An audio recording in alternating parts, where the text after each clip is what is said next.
Di sebuah kota kecil yang damai, hiduplah seorang wanita parubaya bernama Ibu Rahayu. Ia dikenal luas dan dihormati oleh masyarakat karena kekayaan, kebijaksanaan, dan pengaruh yang dimilikinya. Rumahnya berdiri megah di atas sebuah bukit, dikelilingi taman bunga dan pepohonan rindang yang dirawat dengan sangat baik. Namun di balik segala kemegahan itu, tersembunyi hati yang sunyi dan rapuh. Dulu, hidup Ibu Rahayu terasa sempurna. Suaminya, Pak Darmawan, adalah seorang pengusaha sukses yang merintis segalanya dari bawah. Bersama-sama mereka membangun kerajaan bisnis yang mencakup bidang properti, perdagangan, hingga investasi. Tapi 6 tahun lalu, Pak Darmawan meninggal karena penyakit jantung, dan sejak saat itu, dunia Ibu Rahayu berubah sepenuhnya. Meski memiliki segalanya, harta, kekuasaan, dan kehidupan yang tampak ideal, ada satu hal yang tak lagi ia rasakan, kebahagiaan sejati. Anak-anaknya, yang kini telah berkeluarga, tinggal di luar negeri dan jarang pulang karena kesibukan masing-masing. Hubungan mereka kini terbatas pada panggilan telepon atau video yang seringkali terasa kaku dan sekadar formalitas. Setiap pagi, Ibu Rahayu duduk di beranda rumah, memandangi taman yang selalu terawat. Di sana, ia mengenang masa-masa indah bersama Pak Darmawan, bercengkrama, tertawa, dan bermimpi bersama. Kini, semua itu hanya tinggal kenangan yang tak bisa diulang. Meski kesepian, Ibu Rahayu selalu tampil kuat di hadapan orang lain. Ia aktif mengikuti berbagai kegiatan sosial dan dikenal sebagai donatur tetap dalam banyak acara amal. Namun, di tengah keramaian itu, ia sering merasa seperti orang asing. Yang ia rindukan bukan keramaian, melainkan percakapan hangat dan kehadiran seseorang yang benar-benar peduli. Pada suatu sahur yang diselimuti mendung, Ibu Rahayu duduk di ruang tamunya yang luas, ditemani suara gemericik air dari taman belakang. Ia mencoba membaca buku motivasi, meski biasanya jarang menyentuhnya. Entah mengapa, pagi itu pikirannya sulit fokus. Setelah beberapa halaman, ia menutup buku itu dan menghela napas panjang. Hari-harinya terasa begitu datar, seolah ada ruang kosong di dalam hatinya yang tak bisa diisi. Biasanya, ia akan meminta asisten rumah tangganya untuk menyiapkan makanan. Namun sore itu, ia merasa ingin sedikit berbeda. Meski enggan beranjak ke dapur, ia memutuskan untuk memesan makanan. Pesan online saja, gumamnya pelan. Ia membuka aplikasi di ponselnya dan mulai menelusuri beberapa restoran. Setelah beberapa menit memilih, akhirnya ia menjatuhkan pilihan pada nasi goreng kambing dari sebuah restoran yang pernah ia dengar terkenal enak. Semoga cepat sampai, ucapnya lirih sambil menyandarkan tubuh ke sofa. Setengah jam kemudian, bel di gerbang rumahnya berbunyi. Melalui interkom, petugas keamanan memberitahu bahwa makanan telah sampai. Suruh saja antar ke teras, jawabnya singkat. Tak lama, seorang pemuda kurir mengenakan jaket hijau muncul di teras, membawa kantong makanan. Ia tampak canggung, menatap sekeliling rumah besar itu dengan tatapan takjub, seolah sulit percaya berada di tempat semewah itu. Ibu Rahayu keluar dari rumah, mengenakan kaftan sutra biru muda. Meski sederhana, penampilannya tetap memancarkan kewibawaan dan keanggunan. "Ini pesanannya, Bu," ucap pemuda itu sambil menyerahkan kantong plastik dengan kedua tangan. "Terima kasih," jawab Ibu Rahayu singkat. Namun, ada sesuatu pada wajah pemuda itu yang menarik perhatiannya. Sorot lelah di matanya, namun juga terlihat ketulusan yang jujur. "Sudah makan, Nak?" tanyanya tiba-tiba. Pemuda itu tampak terkejut, tapi tersenyum kecil dan mengangguk. "Sudah, Bu. Terima kasih." Namun Ibu Rahayu bukan orang yang mudah percaya. Ia mengenali ekspresi seperti itu, ekspresi seseorang yang tengah menyembunyikan beban hidup. "Tunggu sebentar," katanya, lalu berbalik masuk ke dalam rumah. Beberapa menit kemudian, Ibu Rahayu kembali keluar dengan membawa sekantong makanan yang baru saja ia pesan, lengkap dengan minuman dingin di tangannya. "Ini untukmu. Ambil saja, ya," ucapnya lembut kepada sang kurir. Pemuda itu terdiam, tampak bingung. "Tapi Bu, ini kan pesanan Ibu. Saya bisa pesan lagi sendiri. Lagi pula, Makanan di rumah saya tidak pernah habis, ujarnya dengan senyum tipis yang menyembunyikan keengganan. Ibu Rahayu tersenyum hangat. Makan yang cukup, ya. Jangan terlalu lelah bekerja. Mata pemuda itu mulai berkaca-kaca. Ia mengangguk pelan sambil menerima kantong makanan itu. Terima kasih banyak, Bu. Semoga ibu selalu diberi balasan yang baik oleh Tuhan. Setelah pemuda itu pergi, Ibu Rahayu kembali duduk di ruang tamunya. Ada rasa hangat dan ringan yang mengalir di dalam dadanya. Ternyata, memberi kebaikan kecil pun mampu membawa kelegaan yang sulit dijelaskan. Namun, saat malam tiba, kesepian itu kembali menyelimutinya. Ia teringat pada mendiang suaminya, Pak Darmawan. Betapa mereka dulu sering duduk bersama di meja makan, berbagi cerita, makanan, dan tawa. Kini, meja yang sama terasa begitu luas dan sunyi. Malam itu, Ibu Rahayu memutuskan untuk melakukan sesuatu yang telah lama ia tinggalkan, menulis di buku catatannya. Ia mencatat tentang pemuda kurir yang datang siang tadi, tentang bagaimana hidup bisa begitu berat untuk sebagian orang, dan bahwa satu tindakan kecil bisa membuat seseorang tersenyum di tengah beban hidupnya. Aku akan mencoba berbagi lebih banyak lagi, tulisnya pelan sebelum menutup buku dan menyimpan pena. Keesokan paginya, langit cerah menyinari jendela besar rumah Ibu Rahayu. Ia duduk di meja makan, menatap taman yang hijau di luar. Namun pikirannya tidak di sana. Ia terus memikirkan pemuda kurir yang datang kemarin. Ada sesuatu yang melekat di benaknya, kesopanan, ketulusan, atau mungkin kesederhanaan yang begitu kontras dengan kehidupannya yang dipenuhi kemewahan. Di balik kesendirian yang biasa ia rasakan, muncul kehangatan aneh yang belum pernah ia rasakan dalam waktu yang lama. Apa aku mulai tertarik padanya? Gumamnya dalam hati. Wajahnya memerah sesaat. Lalu ia cepat-cepat menggeleng, mencoba menepis pikiran itu. Tapi rasa ingin tahu itu tak bisa ia abaikan. Siang harinya, ia kembali membuka aplikasi makanan online. Kali ini, ia sengaja memilih restoran yang sama, berharap kurir yang datang adalah pemuda yang sama. Ia memilih menu secara acak, lalu menekan tombol pesan. Sekitar 40 menit kemudian, bel di gerbang berbunyi lagi. Petugas keamanan mengabarkan bahwa kurir telah tiba. Jantung Ibu Rahayu berdegup sedikit lebih cepat. Ia berjalan ke teras depan, mencoba bersikap biasa. Dan benar saja, pemuda itu kembali muncul. Masih mengenakan jaket hijau dan membawa helm di tangannya. Ia tersenyum ketika melihat Ibu Rahayu. "Assalamualaikum, Bu. Ini pesanannya," katanya sambil menyerahkan kantong makanan. "Waalaikumsalam. Terima kasih, Nak," jawab Ibu Rahayu sambil mengambil kantong itu. Kali ini, ia mengamati wajah pemuda itu lebih saksama. Wajah muda yang penuh semangat, meski kelelahan jelas terpancar. "Namamu siapa, Nak?" tanyanya lembut. Pemuda itu sempat terkejut, tapi langsung menjawab. "Nama saya Ega, Bu."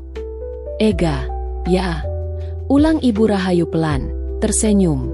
"Terima kasih sudah mengantar lagi hari ini. Makanan yang kamu bawa kemarin benar-benar enak." Ega tersenyum lebih lebar, merasa dihargai. "Alhamdulillah, senang mendengar Ibu suka." Setelah beberapa saat hening, Ibu Rahayu menarik napas dalam-dalam, memberanikan diri untuk bertanya lebih lanjut. "Kamu asli sini, Ega?" "Iya, Bu. Saya tinggal di dekat pasar lama. Kerja ini untuk bantu keluarga," jawabnya dengan jujur. Hati Ibu Rahayu makin tersentuh. Ia bisa merasakan ketulusan di balik setiap kata yang diucapkan pemuda itu. Obrolan mereka pun mengalir lebih panjang dan dalam. Ega, nama si kurir muda, mulai membuka diri, menceritakan tentang ibunya yang sudah renta dan adik-adik yang masih duduk di bangku sekolah. Ia bekerja keras setiap hari demi memastikan keluarganya bisa terus bertahan hidup. Saat akhirnya Ega pamit untuk kembali menjalankan tugasnya, Ibu Rahayu hanya berdiri di teras, menatap punggungnya yang perlahan menghilang di balik gerbang besar rumah itu. Entah kenapa, ada jejak hangat yang tertinggal dan sulit dihapus dari benaknya. Dalam diam, Ibu Rahayu merasa ada ruang di hatinya yang dulu kosong, kini mulai terisi. Ia duduk sendirian, Berpikir panjang. Ada sesuatu dalam dirinya yang membuatku merasa hidup kembali, bisiknya pada diri sendiri. Hari-hari berikutnya, perasaan itu tumbuh perlahan. Ia mulai menyadari bahwa ia menaruh hati pada Ega. Namun ia pun sadar, situasi ini tidak mudah, bahkan terkesan tak lazim. Malam itu, Ibu Rahayu kembali menulis di buku hariannya, sesuatu yang sudah lama tak ia lakukan sejak suaminya wafat. Aku tahu ini terdengar gila, tapi Ega membuatku merasa seperti manusia lagi. Aku ingin mengenalnya lebih dalam. Tulisnya pelan. Sejak saat itu, Ibu Rahayu semakin sering memesan makanan dari restoran tempat Ega bekerja. Setiap kali makanan diantar, ia berharap Ega yang datang. Setiap pertemuan singkat di teras rumah itu ia nikmati, meskipun hanya dengan percakapan kecil. Dari waktu ke waktu, Ega mulai merasa nyaman dengan perhatian Ibu Rahayu. Senyum dan tutur kata lembut sang ibu membuatnya merasa dihargai, sesuatu yang jarang ia rasakan dalam hidupnya yang penuh beban. Namun bagi Ibu Rahayu, rasa itu makin sulit ditahan. Ia tahu, suatu saat ia harus bicara jujur. Maka, pada suatu sore, ia memberanikan diri melakukan sesuatu yang selama ini hanya ia bayangkan. Ia kembali memesan makanan, dan memastikan waktu pengantarannya sesuai jadwal Ega bekerja. Begitu bel rumah berbunyi dan Ega muncul dengan senyum ramah, jantung Ibu Rahayu berdegup kencang. "Assalamualaikum, Bu," sapa Ega sembari menyerahkan kantong makanan. "Waalaikumsalam. Ega, masuk sebentar ya. Ada yang ingin saya bicarakan." Ega terlihat bingung, namun menurut. Mereka duduk di ruang tamu megah itu, yang meski besar, hari itu terasa hangat dan penuh arti. Ibu Rahayu menarik napas panjang, mencoba meredakan debar di dadanya. "Ega, saya tahu ini mungkin terdengar aneh, tapi sejak pertama kamu datang ke rumah ini, ada sesuatu dalam dirimu yang membuat saya merasa hidup kembali. Kamu membawa kehangatan yang sudah lama hilang dari hidup saya." Ega menatapnya dengan serius, penuh perhatian. "Saya sadar, kita berasal dari dua dunia yang sangat berbeda. Tapi saya ingin jujur. Saya menyukaimu, bukan hanya sebagai teman, tapi lebih dari itu." Hening.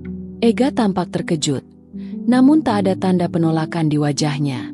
Sebaliknya, matanya melembut dan senyumnya perlahan muncul. "Bu Rahayu, jujur saya juga merasakan hal yang sama. Dari awal, saya kagum dengan kebaikan ibu. Tapi saya tak berani berharap karena merasa ibu terlalu jauh dari jangkauan saya." Ibu Rahayu tersenyum, matanya berkaca-kaca. "Ega, kebahagiaan tidak mengenal batas. Yang saya butuhkan hanyalah kejujuran dan niat baik. Maukah kamu memberi kita kesempatan untuk saling mengenal lebih dalam?" Ega mengangguk mantap. "Saya mau, Bu. Saya juga ingin ibu tahu. Saya tulus." Tiba-tiba, Ibu Rahayu memeluk Ega erat. Ega terdiam, terkejut sekaligus haru. Ia merasa seperti berada dalam mimpi, dicintai oleh wanita yang begitu dihormati dan terpandang. "Ega, boleh ibu minta tolong sesuatu?" "Apa itu, Bu?" "Semenjak suami ibu meninggal, sawah di belakang rumah ini tidak pernah ada yang mengurus." Ega tersenyum.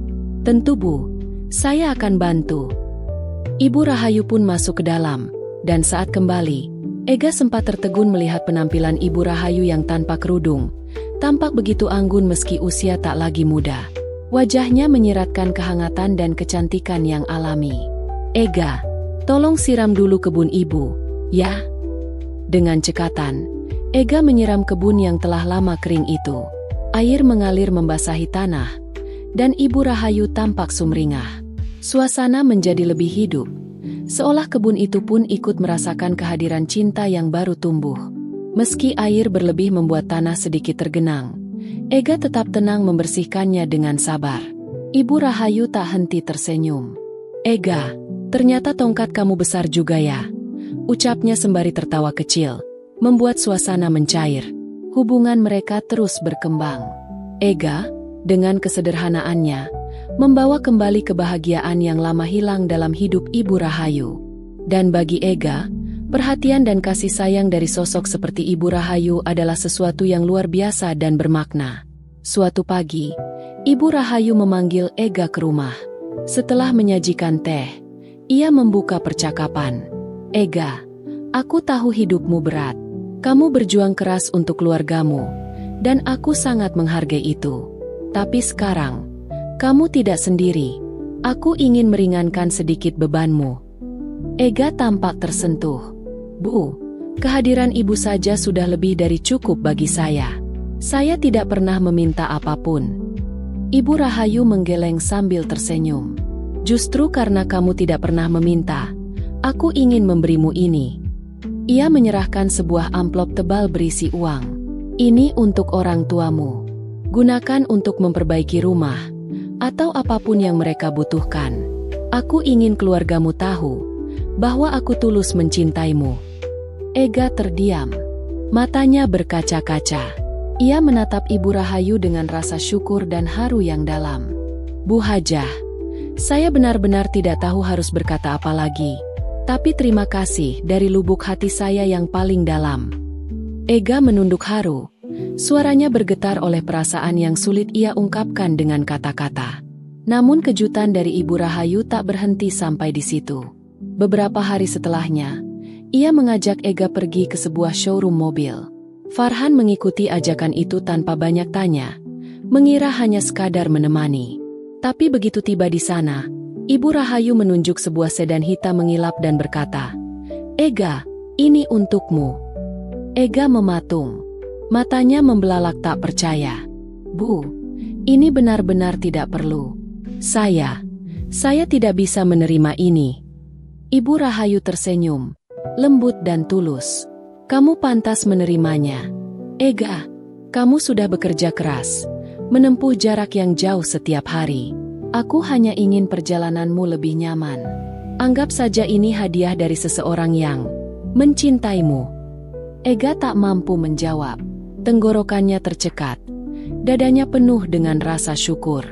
Ia menerima kunci mobil itu, pelan-pelan, seakan masih belum percaya bahwa semua ini nyata. Sambil bercanda, Ibu Rahayu berkata, "Sekarang giliran kamu ya, Nak. Apa hadiahmu untuk ibu?" Ega tersenyum tipis, lalu tanpa banyak kata memeluk Ibu Rahayu dengan hangat. Pelukan yang sederhana, tapi syarat makna. Usai itu, seperti sudah menjadi bahasa di antara mereka, Ibu Rahayu kembali membuka pintu kebunnya. "Sekarang, disiram lagi enggak?" godanya. Ega tertawa kecil. "Aman, Bu. Kebunnya sudah lembab kok." Tapi tentu saja, kebun itu tetap disiram 3 kali. Dan seperti biasa, Bu Rahayu menyambutnya dengan semangat dan tawa yang hanya muncul ketika kebunnya dirawat. Ega sempat bergurau. "Bu, nanti saya potongin sekalian ya rumputnya. Udah lebat banget." "Janji ya, kamu yang potongin," jawab Bu Rahayu senang. Hari-hari berlalu, dan hubungan mereka tumbuh makin hangat. Ega pulang membawa amplop dari Ibu Rahayu untuk ibunya. Wanita tua yang langsung menangis haru ketika mendengar tentang kebaikan hati seorang wanita kaya yang mencintai anaknya. Mobil baru yang kini ia miliki juga membuat pekerjaannya sebagai kurir jauh lebih ringan. Namun, Ega tetap sederhana dan rendah hati, tak berubah sedikit pun. Baginya, bukan uang atau mobil yang paling berharga, melainkan cinta, kepercayaan, dan perhatian dari sosok wanita yang mengubah hidupnya. Bagi Ibu Rahayu, berbagi harta tak ada artinya dibandingkan kebahagiaan yang ia rasakan setiap kali melihat Ega tersenyum. Ega membawakan makna baru dalam hidupnya, mengisi ruang kosong yang dulu begitu sunyi sejak suaminya tiada. Beberapa minggu setelah itu, Ibu Rahayu mulai memikirkan masa depan. Ia tahu, cinta tak bisa menggantung di udara. Sebagai perempuan dewasa yang sudah kenyang pengalaman, ia mengerti, cinta sejati juga butuh kepastian. Suatu pagi, di ruang tamu rumahnya yang luas, Ibu Rahayu mengajak Ega duduk. Dengan senyum hangat, ia mulai bicara. "Ega, aku rasa sudah waktunya kita bicara tentang arah hubungan ini. Aku serius padamu. Aku tidak ingin hubungan ini hanya menggantung. Aku ingin melangkah ke tahap yang lebih jauh." Ega menatapnya, Mata perempuan itu jujur dan penuh kasih. "Maksud ibu?" tanyanya, meski hatinya sudah menebak arah pembicaraan itu. "Aku ingin kita menikah," kata Ibu Rahayu pelan tapi mantap. "Aku ingin kamu menjadi pendamping hidupku. Tapi sebelum itu, aku tahu aku harus minta restu dari keluargamu. Aku ingin mereka tahu, aku tulus mencintaimu, dan aku ingin menjadi bagian dari hidupmu sepenuhnya." Ega terdiam. Ia mencoba menenangkan hatinya yang kini dipenuhi haru dan kegembiraan yang tak pernah ia bayangkan sebelumnya. Seorang wanita seperti Ibu Rahayu, dengan segala kemapanan dan wibawanya, berani mencintainya secara terbuka. "Kalau itu yang ibu inginkan, saya juga ingin hal yang sama," jawab Ega akhirnya. "Tapi, saya harap ibu tidak kecewa dengan kehidupan keluarga saya yang sangat sederhana." Ibu Rahayu tersenyum lembut. "Ega, aku mencintaimu apa adanya. Keluargamu adalah bagian dari dirimu. Dan aku ingin mencintai mereka sebagaimana aku mencintaimu." Beberapa hari kemudian, mereka pergi bersama dengan mobil baru pemberian Ibu Rahayu. Tujuannya, rumah keluarga Ega di daerah Pasar Lama. Rumah itu sederhana, jauh dari kemewahan. Tapi begitu mereka tiba, suasana hangat langsung terasa. Tetangga menyapa ramah. Ibunda Ega, seorang wanita tua dengan wajah lembut, menyambut mereka di ruang tamu kecil. Di sana, Farhan memperkenalkan Ibu Rahayu dengan penuh hormat. Setelah beberapa saat berbincang ringan, Ibu Rahayu akhirnya menyampaikan maksud kedatangannya kepada Ibunda Ega. "Ibu," ucapnya lembut, "saya tahu mungkin ini terdengar tidak biasa. Saya lebih tua dari Ega, dan kami berasal dari dunia yang berbeda. Tapi saya datang hari ini untuk menyampaikan sesuatu yang sangat saya yakini. Saya mencintai anak ibu dengan tulus. Dan saya ingin menjadikan Ega sebagai pendamping hidup saya. Saya mohon restu dari ibu." Ibunda Ega terdiam. Matanya mulai berkaca-kaca. Ia memandang putranya, seolah ingin memastikan kebenaran di balik ucapan wanita itu. "Ega, apa kamu juga serius dengan ini?" Ega mengangguk, tegas dan mantap. "Iya, Bu. Saya mencintai Ibu Rahayu. Saya ingin bersamanya dan menjaga dia seperti dia menjaga saya." Air mata pun jatuh perlahan di pipi Ibunda Ega. Ia menggenggam tangan Ibu Rahayu, hangat dan erat. "Kalau itu yang membuat kalian bahagia, saya merestui. Saya hanya ingin anak saya bahagia. Dan kalau kamu adalah orang yang bisa memberinya kebahagiaan, maka saya menerimamu dengan hati yang lapang." Suasana haru menyelimuti ruang tamu kecil itu. Ibu Rahayu merasakan kelegaan luar biasa, dan Ega seperti melepas beban berat dari pundaknya. Menjelang hari pernikahan, Ibu Rahayu menunjukkan keseriusannya bukan hanya kepada Ega, tapi juga kepada keluarganya. Ia ingin sepenuhnya menjadi bagian dari kehidupan Ega, bukan hanya sebagai istri, tapi juga sebagai anak bagi Ibunda Ega. Suatu pagi, saat Ega datang berkunjung, Ibu Rahayu berkata, "Ega, sebelum kita menikah, aku ingin melakukan sesuatu untuk keluargamu. Rumah ibumu, walaupun penuh kehangatan, kurasa bisa kita buat lebih nyaman. Aku ingin merenovasinya. Bukan karena aku ingin pamer, tapi karena aku menghormati keluargamu. Aku ingin ibumu hidup tenang dan bahagia di masa tuanya." Ega tertegun. "Bu, niat ibu baik, tapi ini terlalu besar. Saya tidak ingin keluarga saya merasa tidak enak atau seolah menerima terlalu banyak." Ibu Rahayu tersenyum lembut. "Ega, aku melakukan ini karena aku ikhlas. Aku ingin keluargamu menjadi keluargaku juga. Percayalah, ini semua karena cinta dan rasa hormat." Setelah berdiskusi panjang, akhirnya Ega setuju. Ia pun memberitahu ibunya. Awalnya, sang ibu merasa canggung, tetapi setelah diyakinkan oleh Farhan bahwa semua ini adalah bentuk kasih sayang tulus dari Ibu Rahayu, ia menerima dengan hati yang lapang. Renovasi pun dimulai. Ibu Rahayu mempekerjakan arsitek dan kontraktor terbaik. Rumah kecil itu perlahan menjelma menjadi rumah yang megah, namun tetap hangat. Sebuah taman mungil dibuat di depan, lengkap dengan tempat duduk untuk menikmati sore. Interior rumah dibuat lebih luas dan terang, Dapur yang dulu sempit kini modern dan bersih. Selama pembangunan, Ibu Rahayu dan Ega kerap datang ke lokasi. Ibunda Ega pun mulai terbiasa dengan kehadiran Ibu Rahayu yang selalu ramah dan peduli. Beberapa bulan kemudian, rumah baru itu pun selesai. Ketika keluarga Ega melihat hasil akhirnya, mereka tak kuasa menahan air mata. Ibunda Ega memeluk Ibu Rahayu sambil berkata, "Terima kasih, Nak. Kamu seperti malaikat yang Allah kirimkan untuk kami." Ibu Rahayu membalas pelukan itu. "Saya hanya ingin ibu bahagia. Ini adalah bentuk rasa hormat saya karena ibu telah membesarkan Ega dengan cinta. Sekarang giliran saya membantu." Bagi Ega, rumah itu bukan hanya bangunan. Itu adalah bukti ketulusan cinta seorang wanita luar biasa kepada dirinya dan keluarganya. Hari pernikahan pun tiba. Rumah keluarga Ega, yang kini telah direnovasi, menjadi tempat sakral digelarnya akad nikah.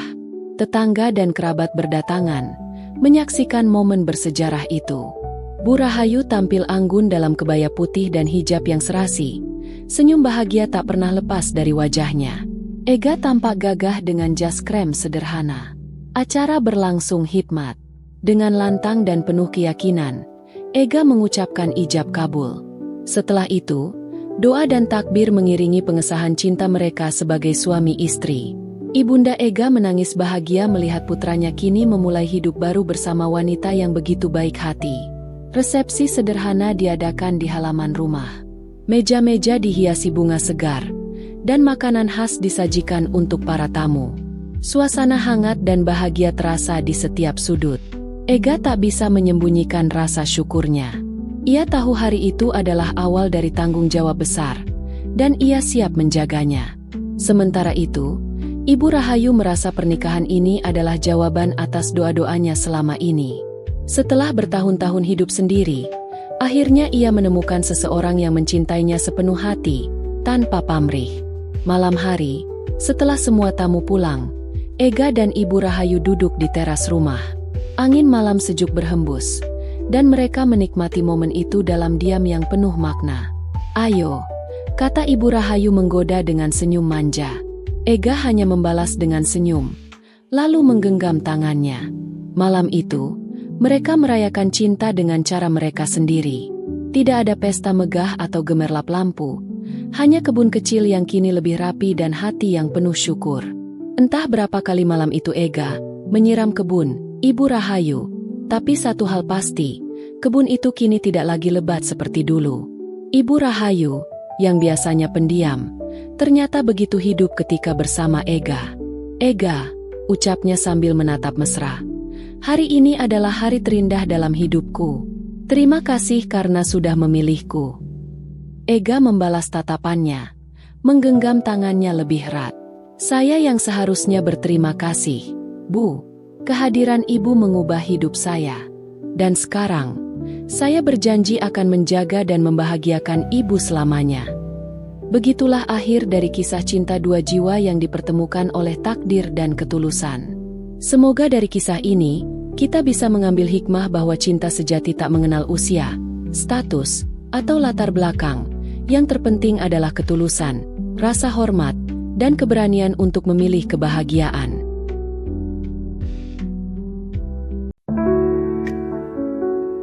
Sebuah malam di penghujung musim hujan, di sebuah rumah megah di pinggiran kota Seruni, menjadi saksi bisu sebuah insiden tak terduga. Sang pemilik rumah, seorang wanita paruh baya, tiba-tiba tak sadarkan diri. Di sana hanya ada putra menantunya. Namun, di balik urgensi pertolongan, tersembunyi sebuah kisah hasrat, batas-batas yang samar, dan rahasia yang mungkin selamanya terukir dalam sunyi. Sebelum kita memulai, jika Anda menyukai cerita yang kaya drama, ketegangan, dan emosi yang dalam, jangan lupa untuk mengikuti kami. Kami akan menyajikan lebih banyak kisah yang memukau dan penuh kejutan yang sayang untuk Anda lewatkan. Selamat datang di sebuah kisah yang tak hanya menggugah emosi, tapi juga menyelami sisi terdalam relasi antar manusia. Ini adalah tentang keluarga, pengorbanan, dan garis-garis yang menjadi kabur di tengah malam yang gelap. Cerita ini berpusat pada seorang ibu mertua yang sedang sakit dan menantunya. Seorang pria yang selama ini dikenal tenang, patuh, dan penuh tanggung jawab. Namun malam itu segalanya berubah. Siapkan diri Anda, karena kisah ini akan membawa Anda ke dalam labirin perasaan, ketegangan, dan pilihan yang tak mungkin lagi bisa ditarik kembali. Rumah itu berdiri anggun di ujung kompleks perumahan yang tenang. Dari luar, ia tampak seperti bagian dari keluarga biasa, tertata, rapi, dan penuh kehangatan. Namun, seperti banyak dinding lainnya, rumah ini menyimpan narasi yang tak pernah benar-benar terucapkan. Dia adalah Theo, seorang pria berusia 36 tahun. Penampilannya tenang dan berwibawa, namun di baliknya tersembunyi bara yang jarang ia tunjukkan. Theo sudah 4 tahun menikah dengan Sinta, seorang eksekutif pemasaran yang sangat sibuk, sering pulang larut malam karena tuntutan pekerjaannya. Theo bukanlah sosok yang mudah menyerah. Ia bertanggung jawab, selalu mengurus rumah, bahkan memasak jika Sinta tak sempat. Di sisi lain, ada Nyonya Suraya, ibunda Sinta. Seorang wanita berusia 54 tahun, anggun, tegas, namun menyimpan luka yang dalam. Sudah hampir 7 tahun ia hidup sendiri sejak berpisah dari suaminya. Penampilannya masih menawan, terawat, dan elegan. Namun, siapapun yang mengenalnya tahu, di balik sikap dinginnya, ada kelelahan batin yang sulit dijelaskan. Nyonya Suraya baru saja pindah sementara ke kediaman Sinta karena kondisi kesehatannya menurun. Dokter menyarankan agar ia tidak tinggal sendiri, dan Sinta, yang terlalu sibuk, menitipkan ibunya pada Theo. Sungguh situasi yang tidak biasa.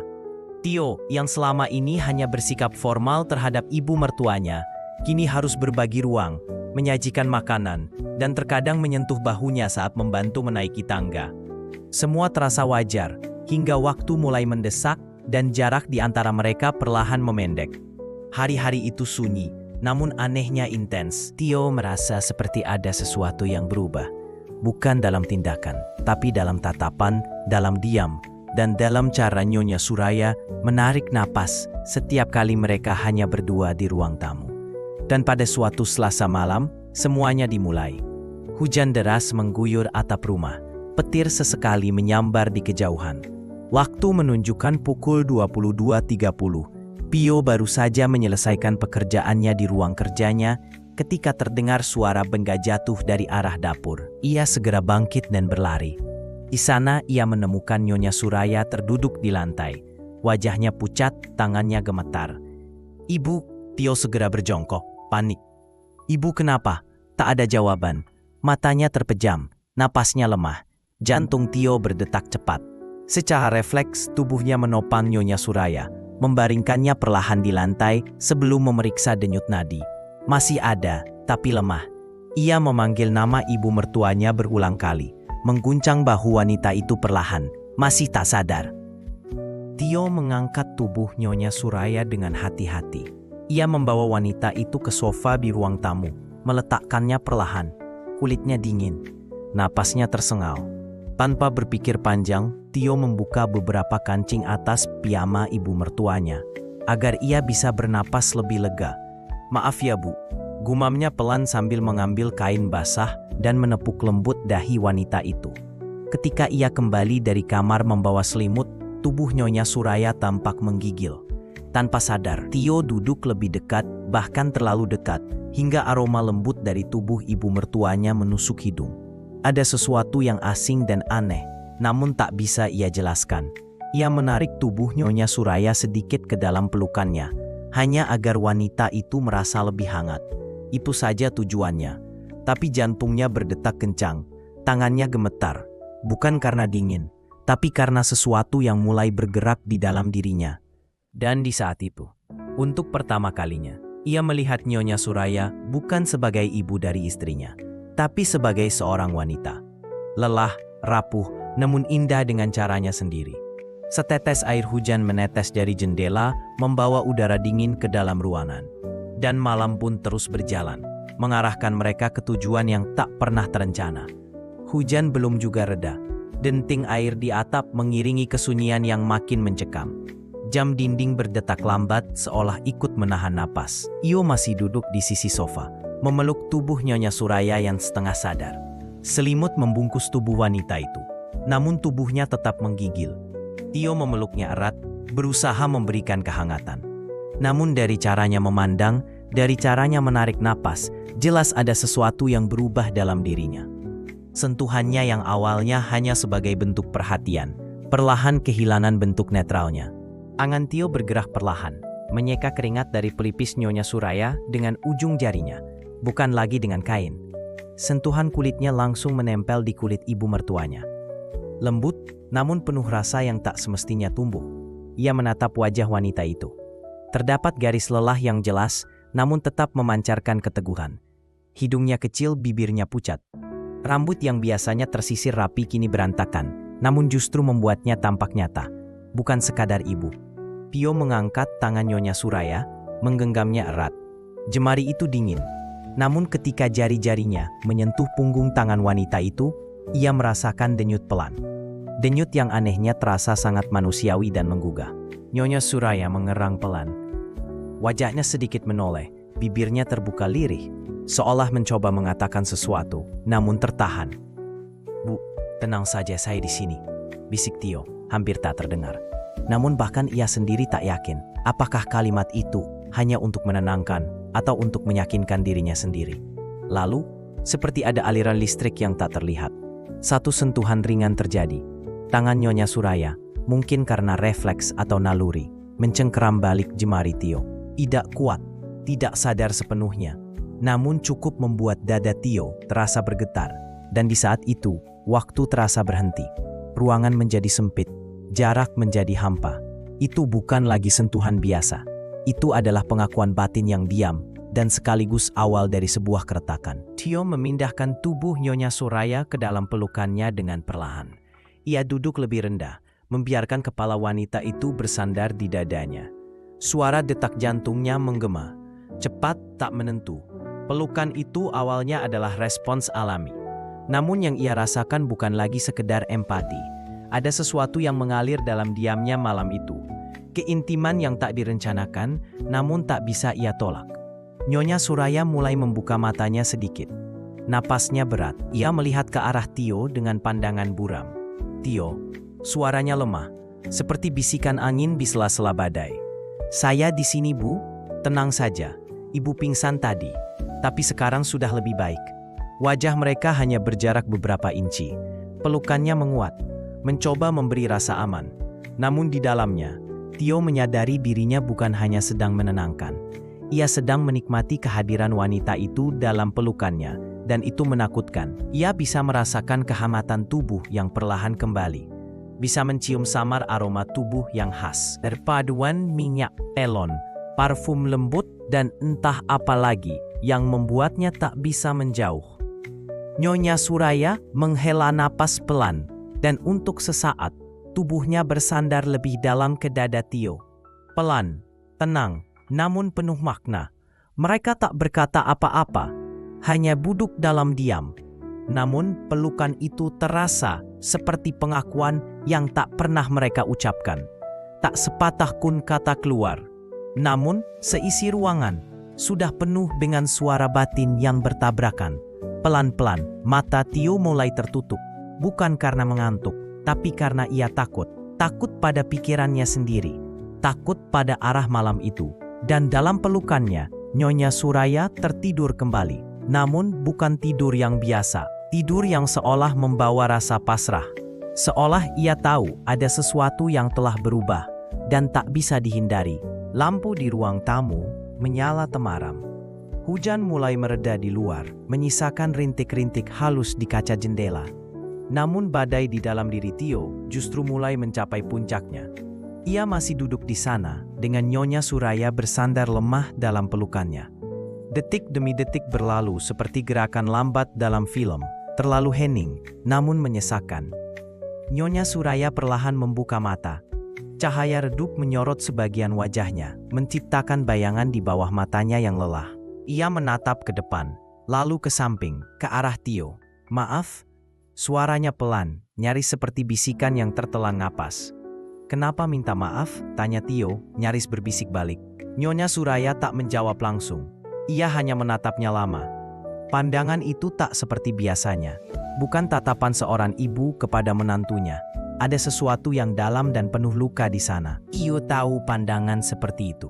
Pandangan seseorang yang merasa sendirian terlalu lama. Dalam keheningan itu, Tio mengangkat tangan dan menyentuh pipi Nyonya Suraya dengan hati-hati.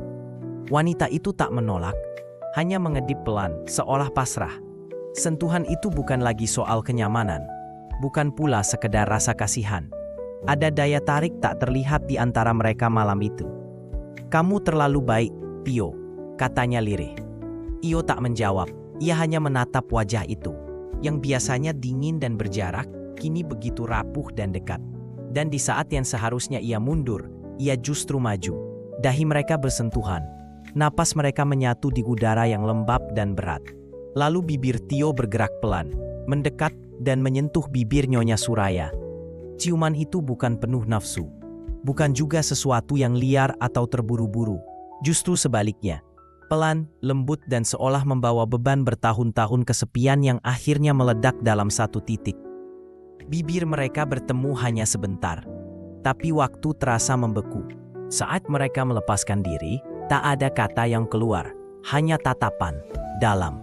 Terlalu dalam untuk bisa dibicarakan saat itu juga. Nyonya Suraya menunduk, menggigit bibirnya. Tio masih memandangi wajahnya.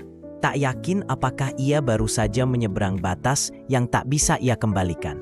Dan mereka berdua tahu, malam itu tak akan mereka lupakan. Klik, suara kunci yang berputar itu terdengar seperti ledakan kecil di kepala Tio. Ia segera menjauh dari Nyonya Suraya. Tubuhnya mundur otomatis, seolah baru sadar dari mimpi panjang yang mengguncang kesadarannya. Nyonya Suraya sendiri terdiam, wajahnya memucat. Di balik tenangnya ekspresi, jelas terlihat denyut di pelipisnya mulai cepat. Pintu utama terbuka pelan. "Halo?" Suara Sinta menggema dari lorong masuk, disusul suara sepatu hak tinggi yang menjejak lantai kayu. Tio spontan menyambar selimut yang terjatuh di sisi sofa, menyampirkannya kembali ke tubuh Nyonya Suraya yang kini duduk rapi seolah tak terjadi apa-apa. Jarak di antara mereka sudah kembali berjauhan, tapi udara di ruangan belum sempat menyembunyikan panas yang menggantung. "Oh, Tuhan," batin Tio. Jantungnya berdentung keras hingga terasa ke tenggorokan. Sinta muncul di ambang pintu ruang tamu dengan penampilan lelah, rambut sedikit kusut, dan wajah penuh kerja keras. Tapi senyumnya mereka ketika melihat ibunya duduk di sana. Ibu kenapa di sofa? Nggak tidur di kamar?" Nyonya Suraya tersenyum lemah. Tadi sempat pusing, jadi turun sebentar. Tapi sekarang udah lebih baik. "Kok?" Tio hanya berdiri di sisi lain diam. Tangannya gemetar kecil dan ia menunduk agar Sinta tidak melihat tatapan kacau yang bersembunyi di balik wajah datarnya. Nyonya Suraya menunduk, ia tak berani bicara banyak. Dan malam itu, 3 orang duduk dalam satu ruangan yang sunyi, masing-masing dengan dunianya sendiri. Hanya satu yang tak tahu, bahwa malam ini, fondasi keluarganya sedang retak dari dalam. Keesokan paginya, langit tak lagi gelap. Tapi cahaya pagi yang masuk melalui jendela justru membuat semuanya terasa lebih suram. Terlalu terang untuk menyembunyikan apa yang sudah terjadi. Tio bangun lebih dulu, duduk di meja makan sambil menatap kosong secangkir kopi yang sudah dingin. Ia mencoba mengurai pikirannya, tapi setiap benang justru melilit makin kencang. Ia merasa bersalah, bingung, dan marah, terutama pada dirinya sendiri. Sementara itu, Nyonya Suraya mengemasi barangnya di lantai atas. Ia memutuskan pulang ke rumahnya sendiri pagi itu juga, tanpa alasan jelas. Hanya mengatakan ia merasa sudah cukup kuat. Sinta sempat membujuk, tapi Nyonya Suraya menolak dengan halus. "Aku cuma numpang sebentar. Sekarang sudah baikan," ucapnya singkat sambil tersenyum kecil. Tapi senyum itu bukan senyum ibu yang lega. Itu senyum orang yang kalah perang, namun ingin tetap terlihat tegak. Tio membantu membawa koper ke mobil. Saat mereka berdiri berdua di depan rumah, hanya beberapa langkah dari mobil, tak ada yang berani bicara lebih dulu. "Terima kasih," kata Nyonya Suraya akhirnya. Sederhana, tapi dalam. Tio menatapnya. Pandangannya menggantung pada wajah wanita itu. Ada ribuan kata di tenggorokannya. Permintaan maaf, pengakuan, atau mungkin pengakuan bahwa ia tak tahu harus bagaimana lagi. "Ibu," Hanya itu yang keluar dari bibirnya, lalu diam lagi. Nyonya Suraya menyentuh lengannya pelan, bukan dengan rasa ingin, tapi dengan penghargaan, dengan rasa terima kasih, dan dengan pamit yang tak akan pernah benar-benar terucap. Mereka tak lagi saling mencari jawaban, karena mereka tahu yang terjadi malam itu tak akan bisa diulang, tak bisa dilanjutkan, dan tak bisa diceritakan. Mungkin akan terkubur selamanya. Sinta melambai dari teras, tak tahu apa-apa, hanya melihat ibunya masuk ke dalam mobil, dan suaminya yang berdiri terpaku, terlalu lama. Dan ketika mobil itu pergi, angin pagi menyapu halaman rumah. Tio menatap kosong ke kejauhan, menyadari satu hal, beberapa malam memang seharusnya tak pernah terjadi. Tapi jika sudah terjadi, yang tersisa hanyalah diam dan penyesalan yang tak bisa ditebus. Dari kisah ini, kita bisa mengambil pelajaran bahwa batas dalam hubungan bukan hanya soal aturan sosial, tetapi juga soal integritas diri. Kadang, situasi yang sepi dan rapuh bisa membuka celah bagi perasaan yang seharusnya tidak tumbuh. Namun, rasa bukanlah pembenaran. Setiap pilihan memiliki konsekuensi, dan tidak semua yang terasa hangat di hati layak diperjuangkan. Kehidupan keluarga, kepercayaan, dan cinta sejati dibangun dari kesetiaan, pengendalian diri, dan kejujuran. Dan seringkali, menahan diri justru adalah bentuk cinta yang paling dalam. Terima kasih telah menonton kisah ini sampai akhir. Semoga cerita ini bisa menyentuh hati, memberikan refleksi, dan membuka ruang bagi kita semua untuk lebih bijak dalam menghadapi situasi yang mengguncang batin. Jangan lupa untuk mengikuti kami agar tidak ketinggalan cerita-cerita emosional penuh konflik, misteri, dan pelajaran hidup lainnya. Dukung kami agar terus tumbuh dan bisa menyajikan kisah-kisah yang menyentuh nurani dan menggugah emosi. Sampai jumpa di kisah selanjutnya. Tetap jaga hati, jaga sikap, dan jaga orang-orang yang kita cintai.